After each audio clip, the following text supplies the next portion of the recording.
اختتم مؤتمر أدباء مصر أعماله بمحافظة الوادي الجديد وإعلان المحافظة عاصمة الثقافة المصرية. المشاركون في أعمال مؤتمر الأدباء من محافظات مصر المختلفة وشعراء الوادي الجديد أكدوا على أهمية إعلان الدولة المصرية اختيار الوادي الجديد عاصمة للثقافة المصرية، وهو ما سينعكس بشكل عام على إسراء الأعمال الثقافية في ربوع المحافظة التي تحتاج إلى مزيد من العمل في إسراء الثقافة وجذب السياح. بسم الله الرحمن الرحيم. الذين صنعوا مادة من سيقدم الإجابات عليها؟ التنمية بتحلها الحمد لله رب العالمين. فكان في اختيار أكثر من موفق.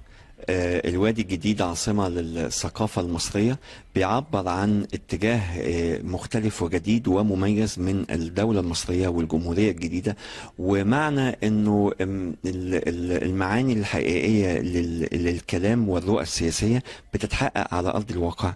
مؤتمر أدباء مصر من أهم الأحداث الأدبية اللي بتحدث لأي أديب في مصر، بيجمع 27 محافظة.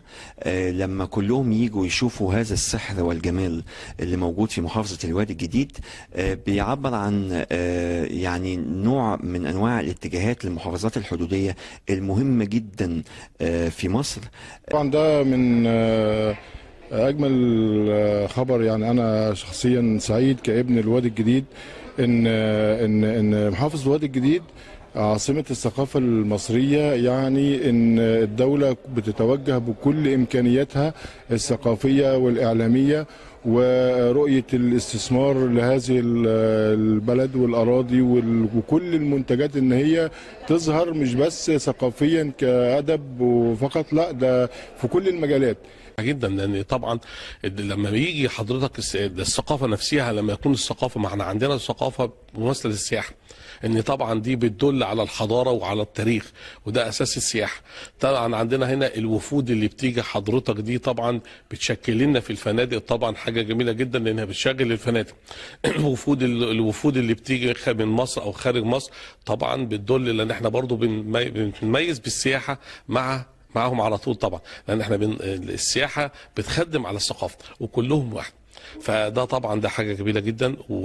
والسياحه هنا برضو تسليط الضوء على السياحه هنا بالنسبه للسياحه العلاجيه، السياحه الثقافيه، كل المميزات الجميله اللي في الوادي الجديد هيبدا يتسلط عليها الضوء.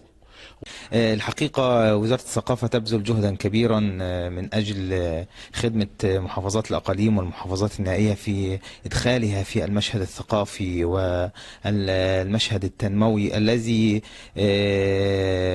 يعني الدولة تسعى إليه في هذه الآونة. فإن الرئيس السيسي قد يعني تكلم عن تنمية مصر 2030، وقد وضع التنمية الثقافية أيضا من أجل تغيير الفكر والأيديولوجية لدى الشعب المصري في اتجاه التنمية في جميع المجالات. والحقيقة أنا سعيد جدا للمرة الثانية في وجودي في محافظة الوادي الجديد.